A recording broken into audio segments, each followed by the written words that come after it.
Hello बच्चों, let us read this question. This question says, discuss the preparation of alkanes by Wood's reaction. What is the limitation of the reaction? So इस question में कहा गया है कि हमें यहाँ पे वुड्स रिएक्शन के थ्रू अल्केन्स की प्रिपरेशन कैसे होती है वो हमें बताना है और इस रिएक्शन की लिमिटेशन भी बतानी है. सो इस क्वेश्चन को सॉल्व करने के लिए जो की कॉन्सेप्ट रिक्वायर्ड है हमारे पास वो है यहाँ पे concept of Wurtz reaction. So Wurtz reaction में हम यहाँ पे अल्काइल हैलाइड लेते हैं, जैसे कि फॉर एग्जाम्पल हम यहाँ पे मिथाइल ब्रोमाइड ले रहे हैं CH3Br.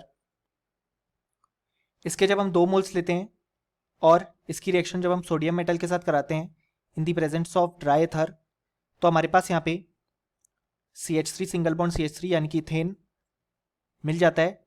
यानी कि हमारे पास यहाँ पे अल्केन मिला है with even number of carbon और यहाँ पे सिमेट्रिकल अल्केन मिला है क्योंकि हमने जो दोनों मोल यूज़ किए थे वो यूज़ किए थे मिथाइल ब्रोमाइड के और साथ में फॉर्म हो गया NaBr.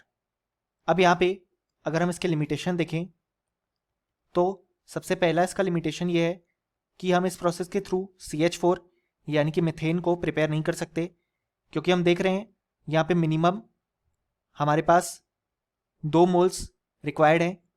यानी कि हमारे पास प्रोडक्ट में एटलीस्ट 2 कार्बन तो आएंगे ही, लेकिन मीथेन में केवल 1 कार्बन है. सो इस कारण से हम इसे बाय वुड्स रिएक्शन प्रिपेयर नहीं कर सकते. दूसरी बात ये कि अगर हम यहाँ पे डिफरेंट अल्काइल हैलाइड्स ले रहे हैं, अभी तो हमने दोनों सेम ही अल्काइल हैलाइड लिए थे दैट इज मिथाइल ब्रोमाइड. अगर हम यहाँ पे डिफरेंट अल्काइल हैलाइड ले रहे हैं तो हम देख सकते हैं हमारे पास यहाँ पे मिक्सचर ऑफ प्रोडक्ट ऑब्टेन होगा.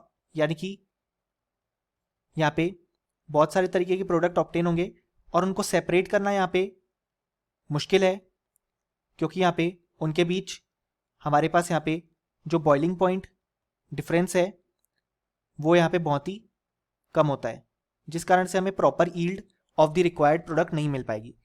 सो ये था हमारा complete solution. Hope you understood it well. Best of luck.